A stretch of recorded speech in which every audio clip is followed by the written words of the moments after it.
சரிங்க, ஒருத்தர் நல்லா நடிச்சாங்க. இதை கேட்டுடுறேன், கோச்சுக்காதீங்க யாரும். நீங்க எல்லாரும் யூடியூப்ல வடிவுக்கரசி, யோகி பாபு நல்லா நடிச்சாங்க, இவங்க நடிச்சாங்க, அவங்க நடிச்சாங்கன்னு எல்லாம் சொல்றீங்க. ஓகே. இவங்களுக்கு வேலை கொடுங்கன்னு ஏன் எழுத மாட்டேன்றீங்க, சொல்ல மாட்டேன்றீங்க?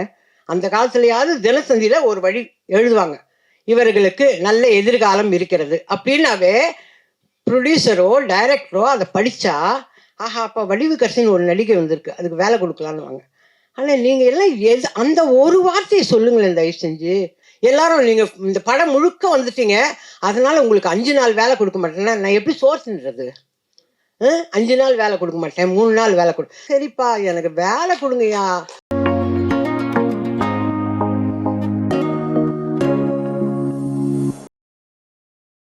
அனைவருக்கும் வணக்கம். நம்ம எந்த ஒரு நிகழ்ச்சியை ஆரம்பிக்கிறதுனாலும் இறைவணக்கம் பாடுவோம். நான் இப்போ இறைவணக்கம் பாட சொல்லலை, ஆனால் நான் இன்னைக்கு உயிரோட மறு ஜென்மம் எடுத்து இங்கே நிற்கிறேன் உங்கள் முன்னாடி எல்லாம்னா அதுக்கு காரணமாக இருந்தவங்களுக்கு இந்த தருணத்தில் நான் நன்றி சொல்ல கடமைப்பட்டிருக்கேன். ஏன்னா இன்னைக்கு எனக்கு தெரிஞ்ச நிறைய மீடியா பீப்புள் எல்லாம் வந்திருக்கீங்க. உங்கள் எல்லாருக்கும் தெரியணுங்கிறதுக்காக தான் நான் இதை சொல்கிறேன். எனக்கு மறு ஜென்மம் கொடுத்தது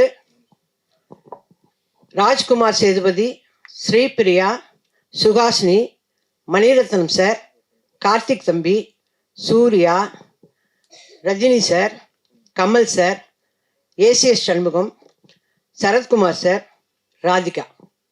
இவங்க அத்தனை பேரும் பல லட்சங்களை, 1 2 இல்லை, பல லட்சங்களை போட்டு எனக்கு மறு ஜென்மம் கொடுத்துருக்காங்க. அவங்க மறு ஜென்மம் கொடுத்தனால தான் இன்னைக்கு நான் உங்க முன்னாடி நின்று பேசுறேன். அவங்களுக்கு இந்த தருணத்துல நான் நன்றி தெரிவிச்சுக்கிறேன். ஏன்னா இதெல்லாம் என்னுடைய அன்பு சகோதரர்கள் மீடியா பீப்புளுக்கு தெரியாது, அவங்களுக்கெல்லாம் தெரியணுங்கிறதுக்காக தான் நான் இதை சொல்றேன். அதே மாதிரி இப்போ கான்சிட்டி 25வது நாள். நான் நடிக்க வந்த காலத்துல 25 வாரம், 50 வாரம், 260 நாள், 365 நாள், இப்படி படங்கள்லாம் போச்சு. அப்போதான் எங்களை கூப்பிட்டு ஷீல்டெல்லாம் கொடுப்பாங்க, அது இருக்கு நிறைய. இப்போ 25வது நாள். இந்த 25வது நாள் வர்றதுக்கு காரணமே நீங்க எல்லாரும் தான். உங்க எல்லாருக்கும் தான் நான் நன்றி சொல்லணும். நானே நிறைய யூடியூப் எல்லாம் பார்க்க மாட்டேன். இதை பார்க்கும் போது இங்க வந்தவர் ட்ரெய்லர் ரிலீஸ் ஆன அன்னைக்கு வந்த ஒரு யூடியூப்கார் சொல்றாரு, நான் பார்த்தேன், அது நல்லா இருந்தா படத்துக்கு போவோம், இல்லைன்னா வேண்டான்னு இருந்தேன். ஆனால் படத்துக்கு போய் உட்காந்துட்டு வெளியிலே வர முடியல, அந்த அளவுக்கு அது அவ்வளோ இன்ட்ரெஸ்டிங்காக இருந்தது. அந்த படம் ரொம்ப சூப்பராக பண்ணியிருந்தாங்க அப்படின்னாங்க. நிறைய பேர் சின்ன சின்ன ஆடியன்ஸ் எல்லாம் கேட்குறாங்க. இவங்க எல்லாருமே ஐயோ ரொம்ப நல்லா இருக்குங்க, ரொம்ப நல்லா இருக்குங்கன்னாங்க. நிறைய வருஷத்துக்கு அப்புறம், நிறைய வருஷம், அதாவது அருணாச்சலம் இதெல்லாம் முடிஞ்சதுக்கு அப்புறம் வடிவுக்கரசி அம்மா இதில் நல்லா பண்ணியிருக்காங்கன்னாங்க. ஐயோ, நான் திருப்பி திருப்பி படிக்கிறேன். எதோ மறந்தா போல எழுதிச்சு அந்த புள்ள அப்படின்னு சொல்லி திருப்பி படிக்கிறேன். அந்த மாதிரி அவ்வளோ சந்தோஷமா இருந்தது. சரிங்க, ஒருத்தர் நல்லா நடிச்சாங்க. இதை கேட்டுடுறேன், கோச்சுக்காதீங்க யாரும். நீங்க எல்லாரும் யூடியூப்ல வடிவுக்கரசி, யோகி பாபு நல்லா நடிச்சாங்க, இவங்க நடிச்சாங்க, அவங்க நடிச்சாங்கன்னு எல்லாம் சொல்றீங்க. ஓகே. இவங்களுக்கு வேலை கொடுங்கன்னு ஏன் எழுத மாட்டேன்றீங்க, சொல்ல மாட்டேன்றீங்க? அந்த காலத்துலயாவது தினசந்தியில ஒரு வழி எழுதுவாங்க, இவர்களுக்கு நல்ல எதிர்காலம் இருக்கிறது அப்படின்னாவே ப்ரொடியூசரோ டைரக்டரோ அதை படிச்சா, ஆஹா அப்ப வடிவுக்கரசின்னு ஒரு நடிகை வந்திருக்கு, அதுக்கு வேலை கொடுக்கலான்னு வாங்க. ஆனா நீங்க எல்லாம் அந்த ஒரு வார்த்தையை சொல்லுங்களேன் தயவு செஞ்சு. நீங்க சொல்றீங்க இந்த தேங்க்ஸ் மீட் முடிஞ்ச உடனே உங்களோட யூடியூப்ல எல்லாம் வடிவுக்கரசி நல்லா நடிச்சிருக்கு, அதுக்கு நீங்கெல்லாம் வேலை கொடுக்கலாம் அப்படின்னு எழுதி எனக்கு வேலை வாங்கித்தாங்க. ஏன்னா எங்க டைரக்டர் கொடுக்குற மாதிரி தெரியல, அவர் போயிட்டார் ஷூட்டிங்க்கு. இதுல கான்சிட்டியில் நடிச்ச Yogi Babu sir super busy, அவர் ஆல்ரெடி பிஸி. தம்பிக்கு 4 படம் வந்திருக்கு. தம்பி நம்ம அர்ஜுன் தாஸ் தம்பி ஆல்ரெடி ஈசிஆர்ல செட்டு போட்டு அங்க பாட்டு பாடின்னு இருக்காரு. ஓகேவா? இதெல்லாம் கேட்கறேன், நான் கேள்விப்படுறேன், எல்லாரும் இருக்காங்க. நான் என்ன பண்றேன்னா வீட்லயே உட்காந்துருக்கேன். வீட்டிலே உட்காந்து யூடியூப் எப்படி ஆன் பண்ணுறதுன்னு நல்லா கற்றுன்னு இதெல்லாம் பார்க்குறேன்.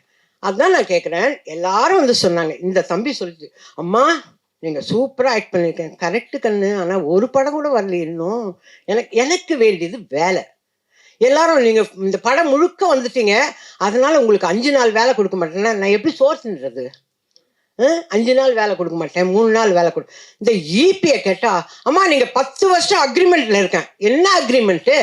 நான் என்ன சொல்றேன், அக்ரிமெண்ட் இருக்குல்ல, மாசம் ஆனா எனக்கு சம்பளம் அனுப்பிடு. அதை செய்யுங்களேன். மாசம் வடிவுக்கிற அம்மாவுக்கு சான்ஸ் கொடுக்குறோமோ இல்லையோ, சம்பளம் மட்டும் அனுப்பிடுவோம் அப்படின்னு செய்யுங்க. விசு சார்லாம் அப்படிதான் பண்ணாரு. விசு சார், வி சேகர் சார்லாம் எங்களுக்கு மாசம் சம்பளம் அனுப்புவார். அந்த மாதிரி பண்ணீங்கன்னா சந்தோஷப்படுவேன். மியூசிக் டைரக்டர் வந்தார், அம்மா நீங்கள் நல்லா எல்லாம் சரிப்பா, எனக்கு வேலை கொடுங்கய்யா, கொடுத்தாதானே நான் ஃபர்தராக நடிக்கிறது. இப்போ ஹரிஷ் சார் வந்து இந்த அம்மா ரஃப்பாகவே பேசுவாங்க, அப்படியே பேசுவாங்கன்னு எல்லாரும் நினச்சிருந்தது உடைச்சிட்டார். இல்லைங்க, அந்த அம்மா காமெடி கொடுத்தாங்க பண்ணுங்கன்னு சொல்லி ஹரிஷ் சார் உடைச்சார். அந்த மாதிரி நீங்கள்லாம் வேலை கொடுத்தாதானே நான் செய்வேன். நான் வந்தது வந்து உங்களுக்கு தேங்க்ஸ் சொல்கிறதுக்கு மட்டும் இல்லை, உங்கள் மூலியமாக எனக்கு வேலை வரணும். அதுக்கு தேவராஜ் சார் சும்மா ஷூட் மட்டும் பண்ணாதீங்க, வேலை வாங்கித்தாங்க எனக்கு, புரியுதா? நீங்கள் நடிக்க வந்துட்டீங்க, நான் என்ன வேலைக்கு போகிறது? எழுதுகிற வேலைக்கு போவேன் நான், முடியாதுல்ல. அதனால வேலை வாங்கித்தாங்க. ஹரிஷ் சார்கிட்ட இப்போ வருவார். உங்கள் எல்லாருக்கும் நன்றி, நீங்கள் எல்லாம் நல்லா நடிச்சு கொடுத்தீங்க, ஏன்னா ஹரிஷ் சாரோட டீமுக்கு நன்றி எல்லாம் சொல்ல வருவார். ஓகே, ஆனால் அவர் நம்மளெல்லாம் அழ வைக்கிற மாதிரியெல்லாம் சிலது பேசுகிறாராங்கிட்டே எனக்கு கஷ்டமாக இருக்குது. எனக்கு அதெல்லாம் பேசுவார். அப்படியே கண்டிப்பாக நான் எடுக்கிற படத்துலலாம் அட்லீஸ்ட் ஒரு நாள் வேலையாவது வடிவுக்கரசி அம்மாவுக்கு கொடுப்பேன் அப்படின்னு ஒரு சத்திய வாக்கு கொடுத்தாருன்னா ரொம்ப சந்தோஷமாக போவேன். அது எப்படிங்க, அவரோட டீமில் பாட்டு எழுதுறவர் இருப்பார், மியூசிக் டைரக்டர் இருப்பார், அர்ஜுன் தாஸ் தம்பி இருப்பார். ஆனால் நான் இருக்கக்கூடாதா? நான் இருக்கக்கூடாதா கேட்குறேன் இல்லை? அப்போ நான் வேலை செய்யலையா? அப்போ நல்லா செய்யலையா? சும்மா சொல்கிறீங்களா? என்னை கூப்பிட்டு வந்து உட்கார வச்சு, சரி இந்த வயசான காலத்தில் இதுக்கு இதையாவது நிம்மதி இருக்கட்டும்னு சொல்கிறீங்களா? நான் நல்லா நடிச்சேன்னு உங்கள் மனசாட்சிக்கு தெரிஞ்சா எனக்கு வேலை கொடுங்க அண்ணாச்சி. நீங்கள் போகிற இடத்துக்கும் எனக்கு வேலை வாங்கி கொடுங்க அண்ணாச்சி. சும்மா நீங்கள் குழந்தைங்களோடவே இருந்தேன் இப்படி. நான் உங்களோட நடிச்சிருக்கேன்ல, நான் நல்லா தான் நடிப்பேன். ப்ராம்ப்டிங் வாங்காமல் நடிப்பேன்ல. போதும். இந்த ஈபி மாதிரியே சொல்லாதீங்க, அந்த ஈபி அப்படிதான் சொல்லிட்டு இருக்கு, அந்த மாதிரி சொல்லாதீங்க. எனக்கு தயவு செஞ்சு வேலை வாங்கி கொடுங்க. நான் அடுத்த சக்ஸஸ் மீட்டில் வந்து பேசினாவோ இல்லை ப்ரெஸ் மீட்டில் பேசினாவோ நான் ரொம்ப ரிக்வெஸ்ட் பண்ணி கேட்டேன், நீங்கள்லாம் எனக்கு வேலை வாங்கி கொடுத்துருக்கீங்க, ரொம்ப சந்தோஷம்னு நான் சொல்லுவேன். உண்மையிலே சரத் சார் போகிற இடத்துலலாம் வயசான கேரக்டர் இருக்கா, மதர் கேரக்டர் இருக்கான்னு கேட்குறாராம். பாவம், அவரெல்லாம் எனக்காக வேலை கேட்குறாருங்க. ஸ்ரீபிரியா வேல்ஸ், அந்த ஐஸ்வரி வேலன் அவங்க பிள்ளைகிட்ட வேலை கேட்குறாங்க, வடிவுக்கரசி அம்மாவுக்கு ஏதாவது கேரக்டர் இருந்தால் சொல்லுங்கன்னு.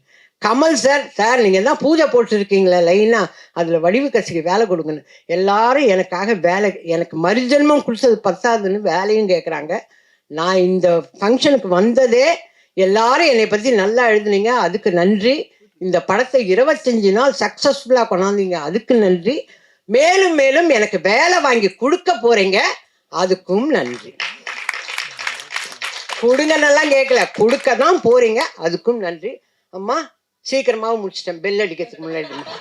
ஏன்னா எனக்கு டைரக்டர் பேசுறத நான் பார்க்கணும், நான் போயிடக்கூடாது, நான் பார்க்கணும். என்ன தான் சொல்றாரு பார்ப்போம். அண்ணாச்சி, நீங்க தான் சாட்சி. நன்றி நன்றி நன்றி நன்றி நன்றி.